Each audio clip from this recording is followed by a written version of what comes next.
Hello everyone, welcome back. So the today's cue card is describe an interesting place you have been to with a friend or someone.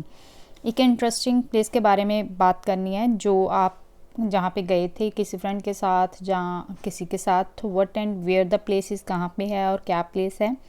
Who you went with, किसके साथ गए थे. When you were there, कब गए थे. And what you did there, क्या क्या था. And explain why you think it's quite interesting.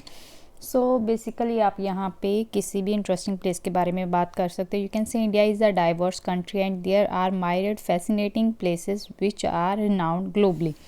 Diverse का मतलब होता है बहुत भिन्न भिन्न तरह की एक ऐसी कंट्री है जहाँ पे बहुत सारे स्टेट्स हैं, बहुत सारे रीति रिवाज हैं.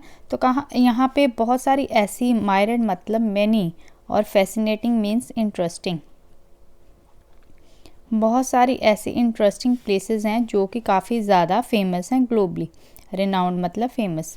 Being a hodophile person, hodophile होता है जिसको घूमना फिरना पसंद होता है. I never miss the boat to explore an interesting place. So मैं कभी भी मौका मिस नहीं करता. नेवर मिस द बोट एक ईडियम होता है जिसका मतलब होता है मौका मिस नहीं करना जब भी कोई इंटरेस्टिंग प्लेस को विजिट करना होता है. Here I would like to shed some light on an interesting place which I visited with my friends and mentors. So आज मैं बात करूँगा उस इंटरेस्टिंग प्लेस के बारे में जहाँ पे मैं अपने फ्रेंड्स और मेंटर्स के साथ गया था, मतलब टीचर्स के साथ. That place is rock garden, वो है रॉक गार्डन एंड ये चंडीगढ़ में है. आई विविडली रेमिनेंस मतलब मुझे क्लियरली याद है. रिमेंबर होता है रेमिनेंस का मतलब, एंड विविडली का मतलब clearly.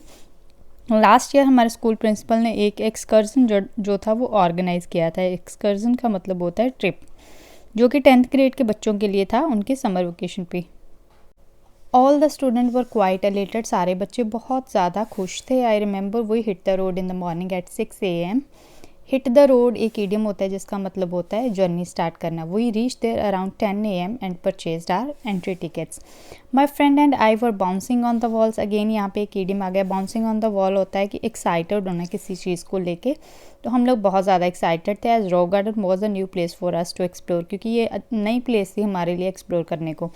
It was clear from the name that there is something with rock. So name से ही क्लियर था कि जैसे ये रॉक गार्डन है तो कुछ ना कुछ तो ऐसा होगा जो कि रॉक्स के साथ बना होगा.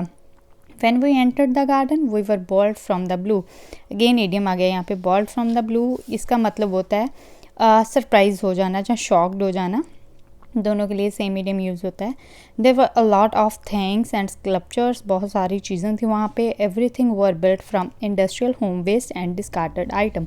सारा कुछ जो भी वहाँ पे बना था वो होम वेस्ट, जो इंडस्ट्रियल होम वेस्ट था उससे बना था. जहाँ जो हम लोग चीज़ें फेंक देते हैं उनसे बना था. It was so fascinating to see such great art work. बहुत इंटरेस्टिंग था ऐसे आर्ट वर्क को देखना जो कि ऐसी चीज़ों से बना है जो हम लोग फेंक देते हैं. अपार्ट फ्रॉम दिस, इसके अलावा our mentor told us that it has spread over an area of 40 acres. हमारे टीचर ने बताया कि ये 40 एकड़ के एरिया में जो है वो बना हुआ है रॉक गार्डन, इतना ज़्यादा फैला हुआ है. We clicked ample photographs to save memories. Honestly speaking, that was our fantabulous trip. बहुत हमारा शानदार, fantabulous मतलब fabulous trip था.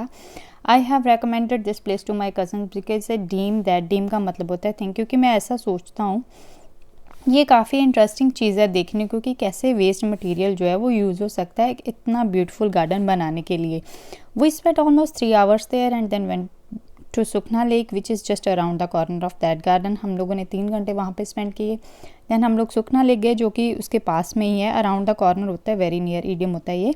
We came back home in the evening and everybody was talking about the gardens exquisite beauty. और हर कोई जो शानदार ब्यूटी थी उस गार्डन की उसके बारे में ही बात किए जा रहा था. To cap it all, this is gain an idiom for ending. This is the interesting place where I have been to with my friends, जहाँ पे मैं गया था अपने फ्रेंड्स के साथ. And it's an electrifying experience for me ever. और ये मेरे लिए कभी ना बोलने वाला एक ऐसा एक्सपीरियंस था. इलेक्ट्रीफाइंग एक्सपीरियंस होता है अनफॉरगेटेबल एक्सपीरियंस. सो ऐसे करके आप इस क्यू कार्ड को डिस्क्राइब कर सकते हो. Thank you so much. Have a great day.